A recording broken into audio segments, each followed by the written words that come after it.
चलिए, तो आप लोगों के लिए एक सूचना ये है कि आज आपका क्लास ये वैसे तो लेने वाले कौन थे, राजू सर लेने वाले थे, लेकिन राजू सर नहीं ले पाए, तो इसलिए आज ये क्लास आप लोगों का हम ही ले लेते हैं। तो थोड़ा मेरा ये सब्जेक्ट है नहीं, तो मिला के चलिएगा, हैंडल कीजिएगा, ठीक ना। शुरू किया जाए। चलो, आज का टॉपिक क्या है, हम लोग को हिंदी व्याकरण पढ़ना है। हिंदी व्याकरण में किसके बारे में पढ़ेंगे? सबसे पहले हम लोग पढ़ेंगे वर्ण के बारे में, और फिर थोड़ा बहुत जानकारी लेंगे हम लोग वर्णमाला के बारे में, ठीक।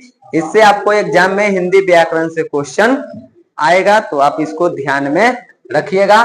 सबसे पहले हम लोग देखते हैं वर्ण, कि वर्ण कहते किसको है, ठीक। तो वर्ण की परिभाषा पहले देख लो, क्या होगा समझो।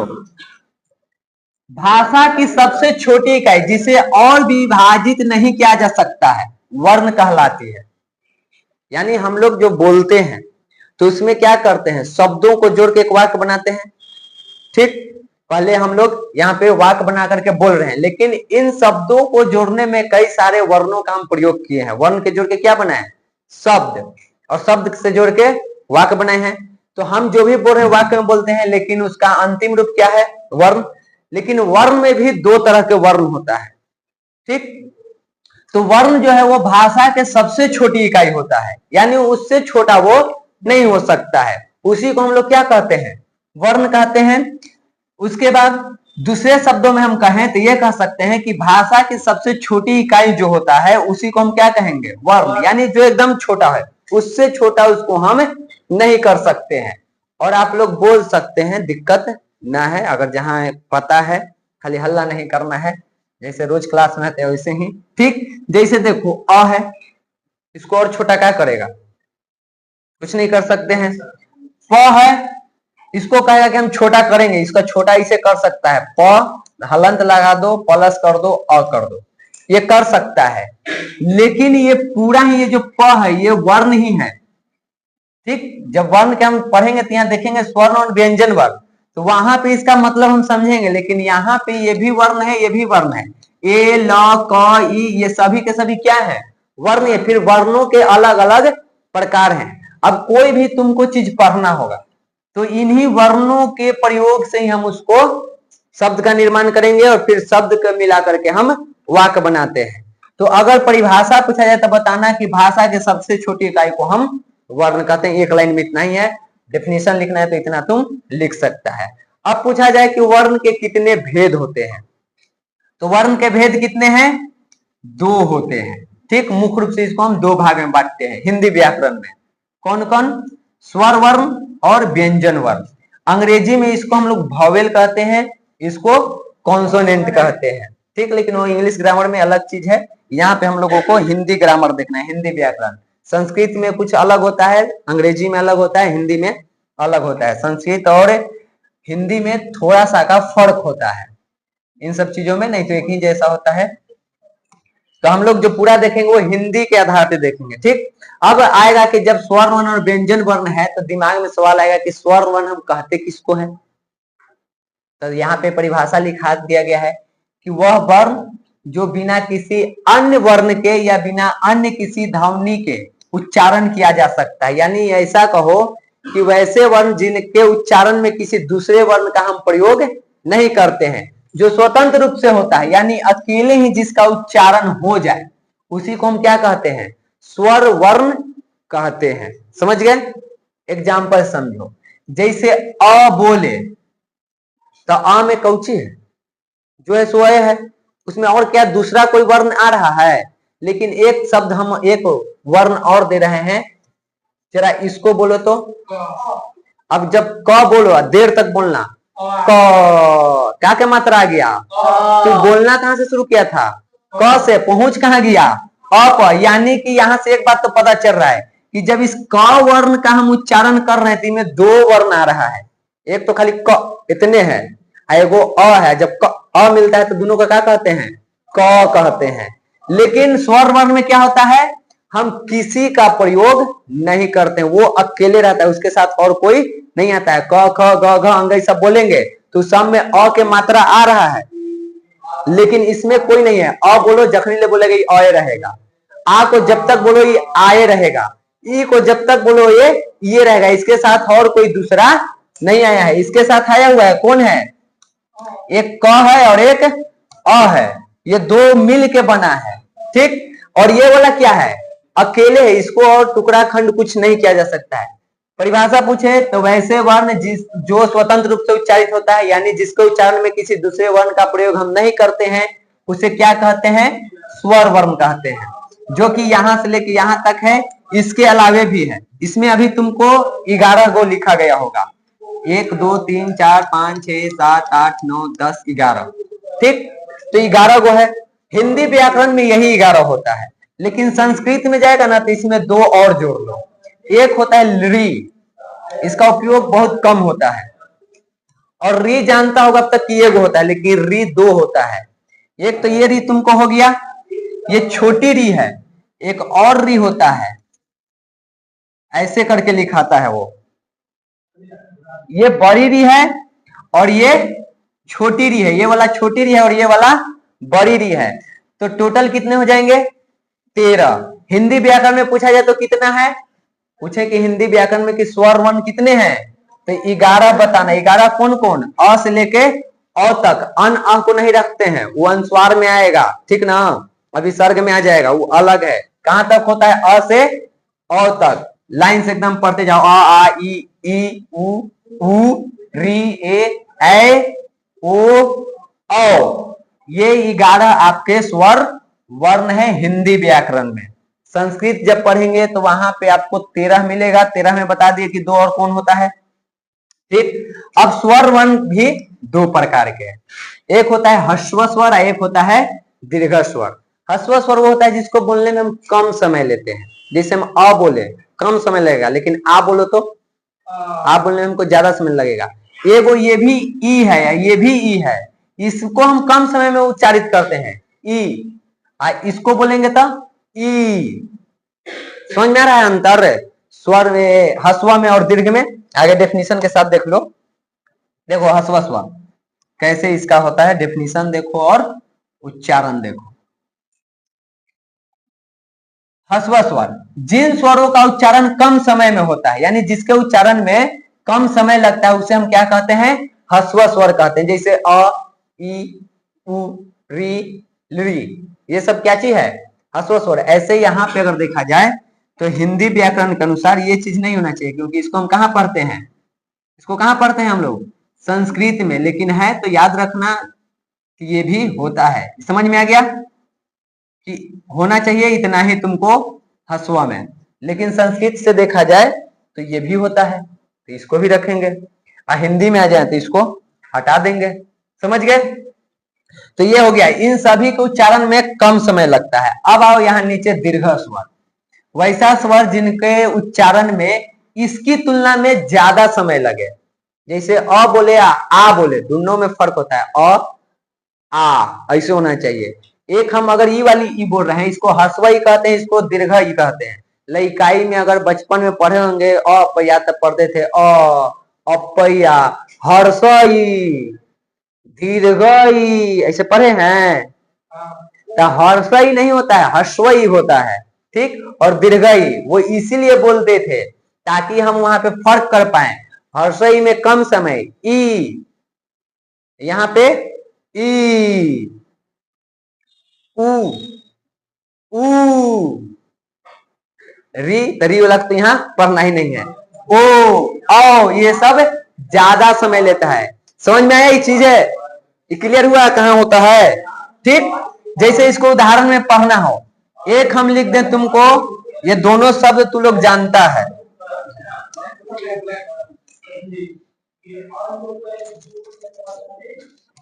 देखो एक हम लिखे ये और एक हम लिख दें ये, अब दोनों में फर्क समझो, दोनों का अर्थ भी अलग अलग होता है। इसका मतलब सुबह शाम वाला जो दिन है उसका होता है अर्थ, इसका मतलब गरीब होता है, ठीक।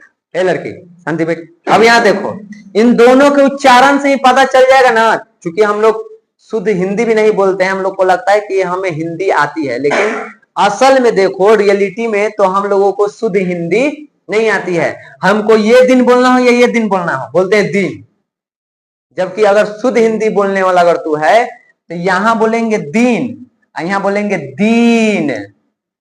फर्क दिख रहा है? हर्षई है तो यहाँ पे क्या बोलेंगे? हर्षई में दिन, और यहाँ पे दीन। हम लोग सीता पढ़ते ना है, सीता होता है, कैसी है? दीर्घ ये तो सीता।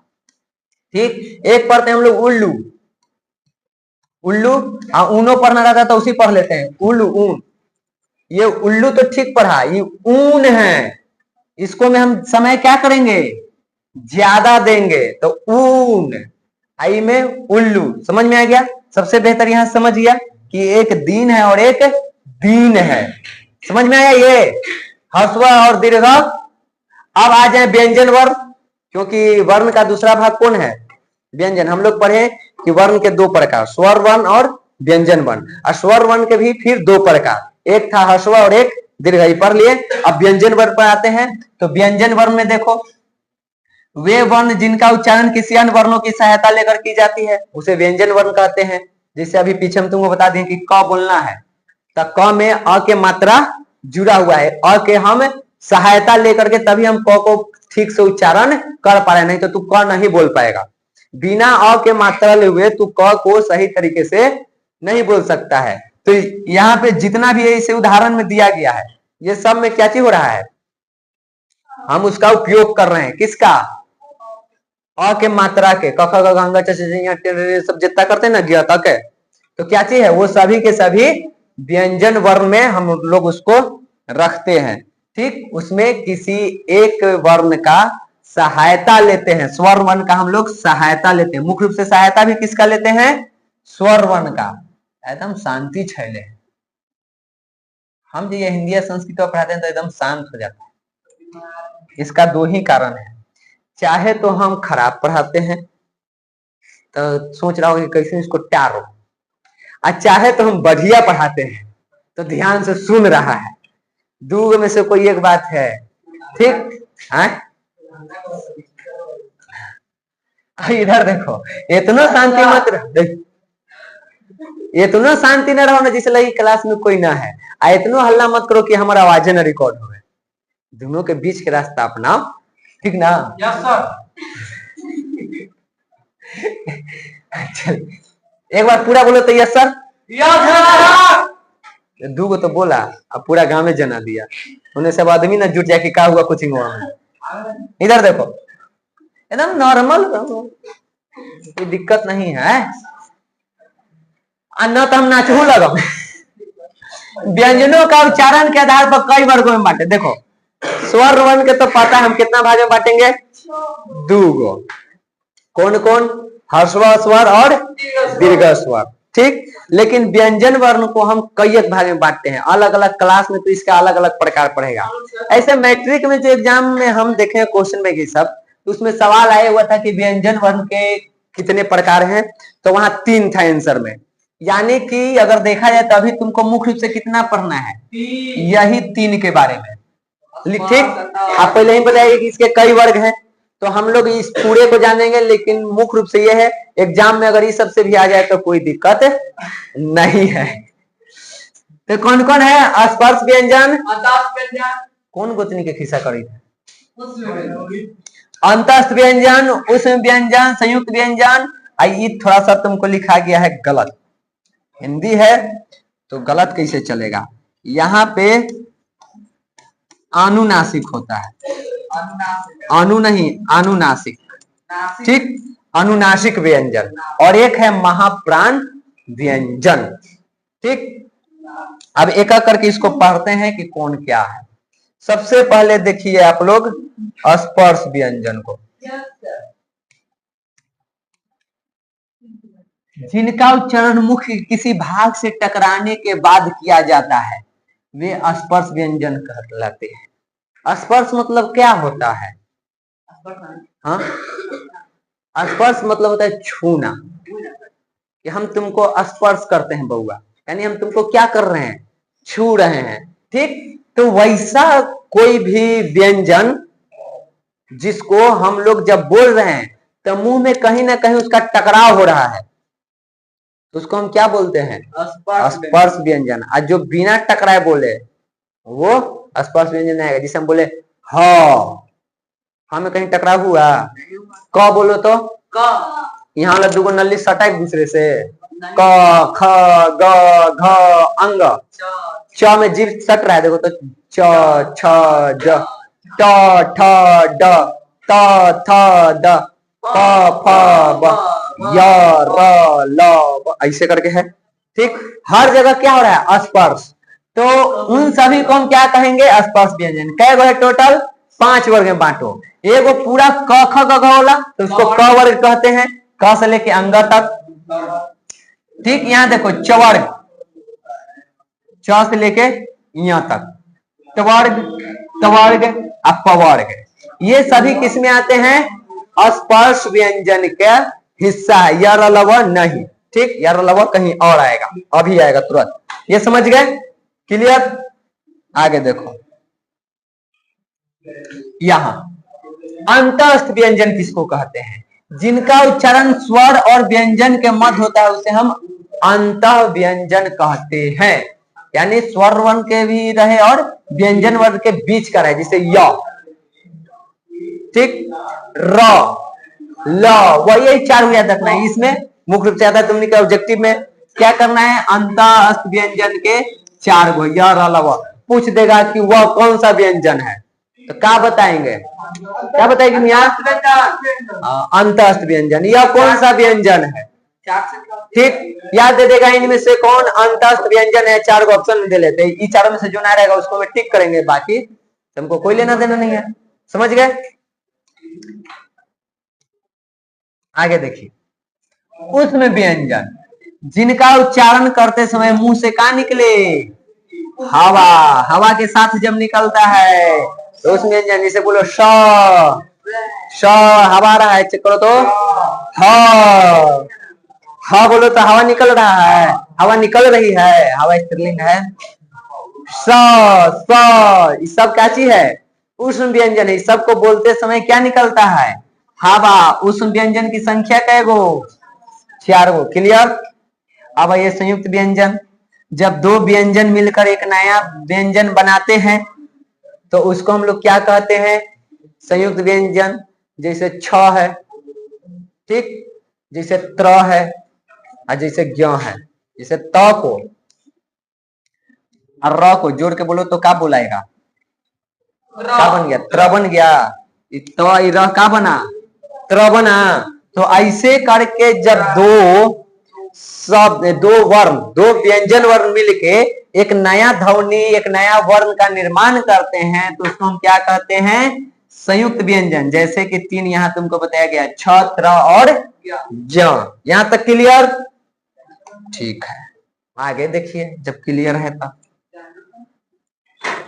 अनुनासिक व्यंजन और महाप्राण, यही 2 अंतिम है।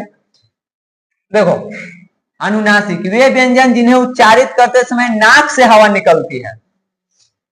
जैसे म बोलो तो बिना नाक के उपयोग कर ले, नाक नहीं, नाक से हवा नहीं आना चाहिए। होगा नहीं करेगा। बा बा माँ बोल रहे हैं, देखो बा बा बोल रहे हैं, माँ निकल रहा है कोई चीज बा, लेकिन वही हवा को तुम नाक में भेज दो, माँ की जगह तुमको ब बुलाया जाएगा, लेकिन वही हवा जब हम नाक में घुसा दे रहे हैं तो क्या निकल रहा है? माँ। अगर ठीक, तो अनुनासिक किसको कहते हैं? एक एग्जाम में थोड़ा फायदा ही है कि अगर आ गया क्या बतावे ला कि इनमें से कौन अनुनासिक व्यंजन है, 4 गो दिले है, तो नाक बंद करके बोल। क, नाक में कोई असर ना पड़ा, अनुनासिक नहीं है।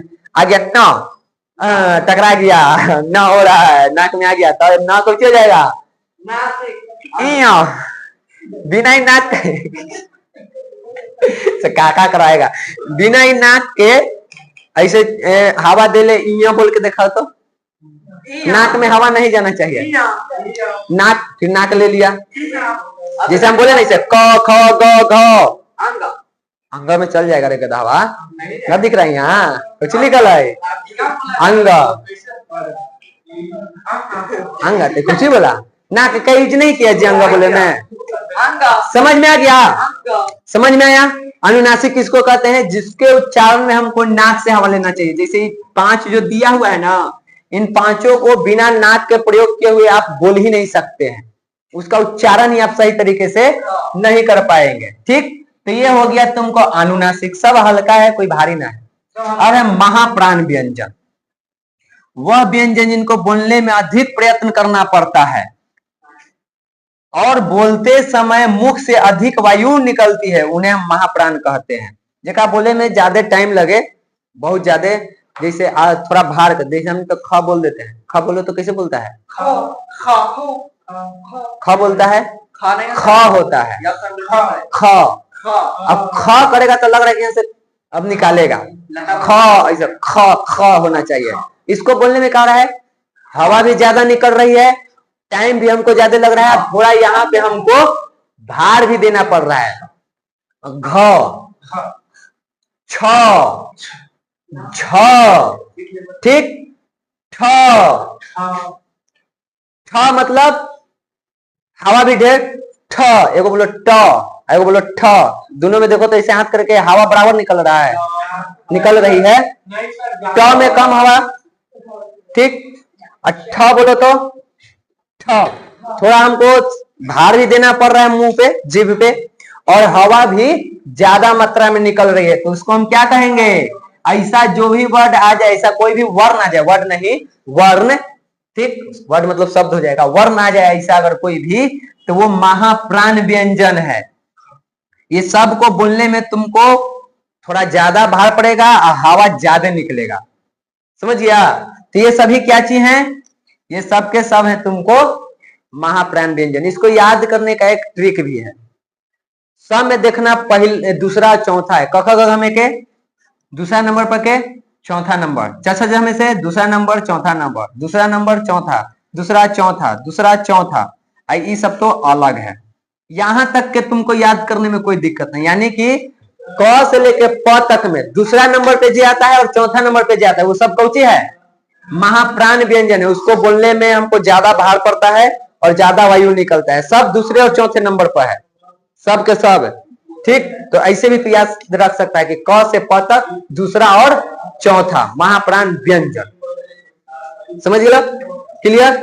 आगे देखिए, ये अंतिम है वर्णमाला तन्नी को, तो है ये, एक बारे में क्या जानना है? बस यही जानना है कि वर्णमाला किसे कहते हैं।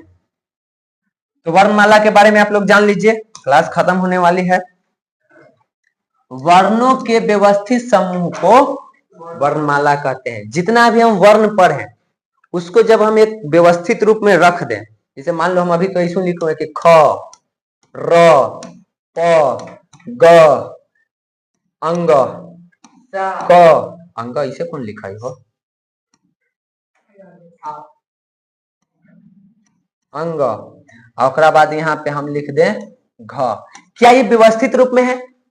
ये वर्ण तो है लेकिन वर्णमाला नहीं है, लेकिन इसी में से हम इसको हटा के लिख दे क, ख, ग, घ और अंग। अब ये क्या हो गया?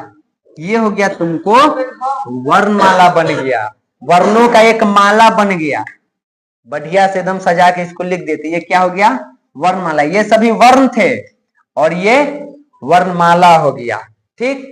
संस्कृत में वर्णमाला की संख्या अलग है, और मतलब टोटल जो वर्ण होते हैं, और हिंदी में अलग है। ऐसे 52 तुमको याद रखना है कि वर्णों की संख्या कितना है? 52। 52 में समझ लो कौन कौन होता है। तो स्वर वर्ण 13 गो बताए हैं, 11 गो अ से लेके औ तक, ठीक। अब प्लस में 2 और बताए थे कौची, एक हो गया लड़ी और एक हो गया बड़ी वाली री। इससे पहले जानता था कि एक बड़ी री भी होता है? कौन बताया तुमको? हमारे गांव में बात। अच्छा, बढ़िया बात। राजा सर वे तो जाते थे। और देखिए व्यंजन वर्ग 33 गो, क ख ग गंगा च छ ज ञ। आज 6 गो और अन्य में आता है, जैसे अनुस्वार विसर्ग ओला जो होता है ना, तो वैसा 6 गो और हो जाता है, जैसे अन अह ओला। तो ये टोटल तुमको वर्णमाला की संख्या है, याद रखना है कि टोटल है कै गो? 52 गो। समझ गया? तो आज के क्लास में तुमको इतना ही वर्ण था। आज के लिए इतना ही, मिलते हैं कल इसके ऑब्जेक्टिव के साथ, जो कि आपको राजू सर करवाएंगे। ठीक है?